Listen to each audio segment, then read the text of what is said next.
Andrew shrinks into his hoodie as he walks into the cafeteria. It is noisy. Students are scattered around, some sitting, some walking around. Everybody is either in one group or the other. Paired off, 4 to 6 click, cheerleaders, football jocks, debate group. Andrew stands in the entrance of the cafeteria and looks around. He was just transferred a week ago to Carmen High, and in that week, he had been teased, made fun of, called every name in the book pertaining to having diabetes, humiliated in front of the whole class, all by a group of mean jocks, Chris, Nick, and Mason.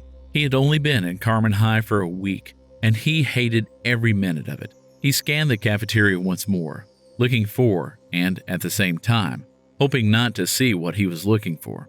When he was satisfied that they weren't there, he took a step in. He had barely taken 5 steps when he felt a hand on his shoulder. Before he turned to see who it was, Andrew knew and started shaking in his pants. Well, well, look who we have here. Drew the Shrew.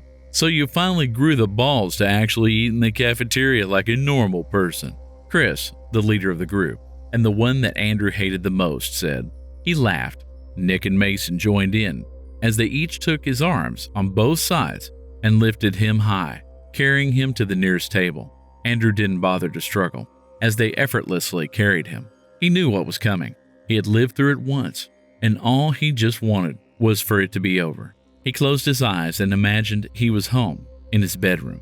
It was his safe haven, the only place he ever truly loved in the whole world. But no matter how desperately he wished he could shut it all out, Chris's voice rang loud and clear as he announced to the whole cafeteria, Hear ye, before you stands sugar overload, weak knees, diabetically perfect, Drew the Shrew.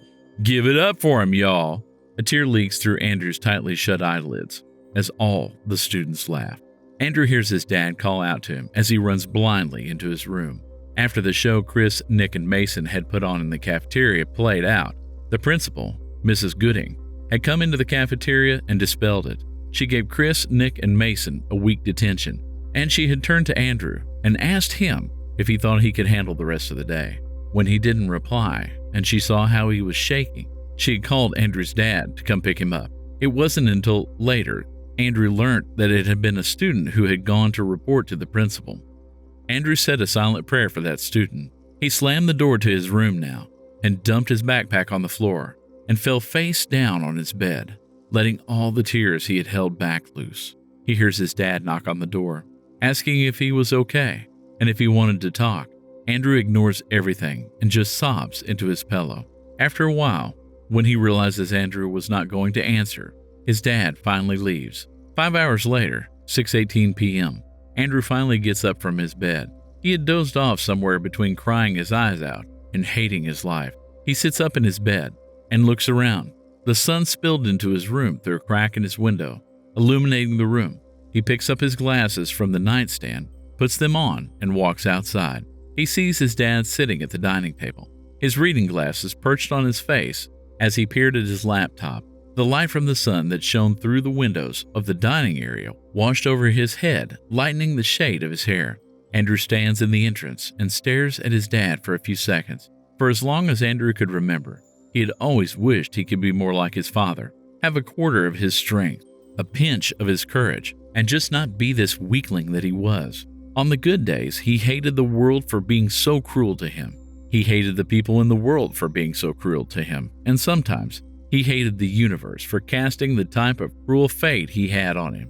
And on the really bad days, he hated himself. His dad must have heard his thoughts somehow, because he was looking over at him. He slowly removed his glasses, concern evidence in his voice. He asked, "Hey, how are you feeling?" Andrew hesitates and then walks into the dining area. He sits in the chair adjacent to his dad's, pours water from a pitcher on the table into a glass cup. He feels his father's eyes on him as he drinks. His dad waits for him to finish drinking and then asks, "Okay now?" Even though he was anything but. Andrew nods. His dad also nods and clears his throat. "You want to talk about it?" he asks. Maybe it was just the fatigue from the day he had had, or maybe he was just tired of keeping it all in. But the automatic response he had always prepared didn't suffice at the moment, and he found himself laying it all out to his dad. He broke down and told him everything, from the humiliation to the embarrassments. the whole injustice, and everything he had been going through since he started going to Carmen. His dad listens while he talks, not once interrupting him. And when Andrew was done, his throat had gone scratchy, and the back of his eyes were itchy. The tears were threatening, but he did his best to keep them in check. He was not going to cry in front of his dad. He knew it was all right if he did, but he needed not to. When it looked like Andrew was finally done, his father finally said, "I want to tell you a story about a crow and an eagle. There was this eagle who got picked on by a crow, kind of like how you were getting picked on by those boys. The crow would fly above this eagle and peck on the eagle's eyes, kind of like how these boys act like they are above you and pick on your sickness. And the crow, after doing this, would fly far away where the eagle could not reach her, kind of how these boys walk around feeling full of themselves after picking on you. But then the eagle does something. She flies straight and high, higher than the crow can reach. And because of this, the crow falls to her death, as she does not have the required oxygen to fly that high." At this point, his dad pauses and looks into Andrew's eyes. He holds eye contact with him as he adds, "And that, son, is what you must do. The eagle is what you must become. You must soar high, higher than those boys. You must fly, son, higher than those boys, so high that they don't have enough oxygen to meet up. You must be that eagle, son." 20 years later. The rain pours down heavily. It had not let down since morning. It was 2 p.m. A black Chevy pulls up in front of a modern-style house. A man dressed in a black suit comes out of the car and runs around to the other side of the car holding an umbrella and opens the door. A man of about the same age comes out of the car, and the two both walk into the house. When they get to the entrance, the man holding the umbrella rushes forward to open the door for the other man. The interior of the house is Andrew's childhood home, and as the two men enter the house, Andrew's dad comes into view. Andrew is the man who the other man, Nick, was holding an umbrella over. Behind them, another man, about the same age as Andrew and Nick, Mason, rushes in from the pouring rain. He is the chauffeur who drove Andrew over. He was soaking wet as he stands in the entrance, not quite in the house, and not quite outside in the rain either. Andrew stands in front of his father. They both stare at each other. Unsaid things are shared. Memories whisper between them. The rain continues to pour down on the roof in heavy droplets.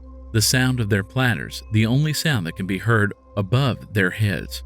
As Andrew and his father stood, facing each other now, Andrew breaks the silence. "Hello, Dad," he says, his voice thick with emotion. His dad's eyes shone with unshed tears.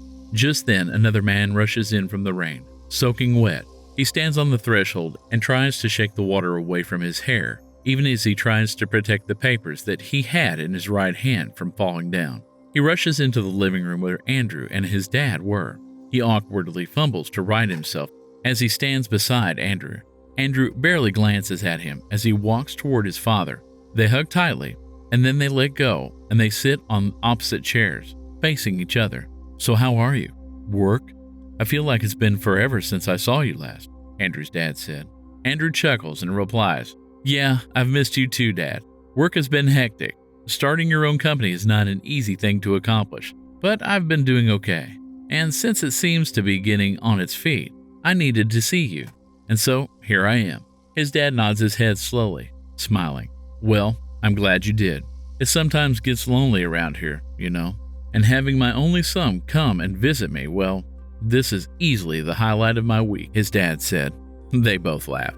"And your diabetes? Are you having any episodes?" Andrew's dad asked, throwing one question after the other, concern palpable in his voice. Andrew laughs softly and replies, "Relax, Dad.